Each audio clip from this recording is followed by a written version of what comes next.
If I have ALS, then I'm glad I have cancer. No longer able to speak, or eat, or kiss, but still able to make art. The bulbar ALS makes life hard for you. You wrote, fed up with everyday life, but I remain in heaven with my art and my love.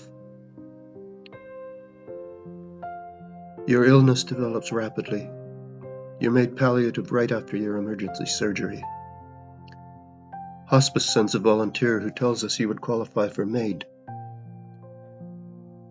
Sitting with the hospice volunteer in the living room, we look at each other in wonder.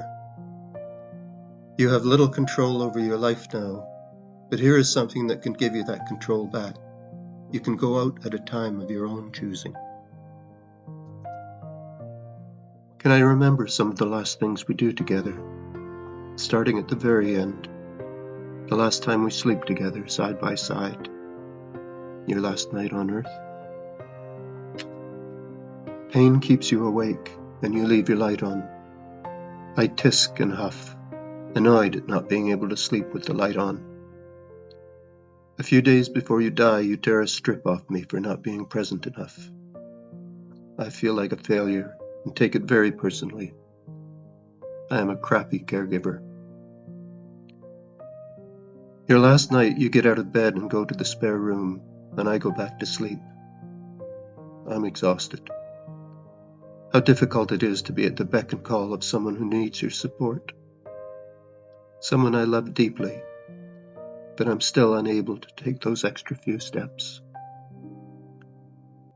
You get back into our bed early in the morning, still tossing and turning. You haven't been able to speak for over a year, so you write one of the many notes I still have and treasure. I want MAiD today. Annie emails her doctor. I want to have MAiD today, please, I'm desperate. The doctor responds that it usually takes a few days to get the drugs from the pharmacy. An hour later, she texts back. The drugs will be available to me tonight. Will that work? I'm stunned, an observer more than a participant. Annie writes, going to die tonight. So much unsaid, and now physically unsayable. The home care nurse arrives with a strong painkiller and shows me how to deliver it when she's gone. She tells Annie, it was a privilege to know you. Annie has an IV in her left arm where I try to connect the syringe. The first time I try it, I realize I pulled too much of it apart and have to break into the sharps container to retrieve the missing piece. I get it working, and I realize that this is the last kindness I'm showing her. Annie lies on the living room sofa, and her children and I say goodbye. I hug and don't want to let go. A gentle kiss on her forehead, and I tell her I love her for the last time. And you'll always be with me. Her doctor asks her one last time if she's sure she wants to proceed. Annie nods. She draws 4 hearts and writes, love you all. And she's gone.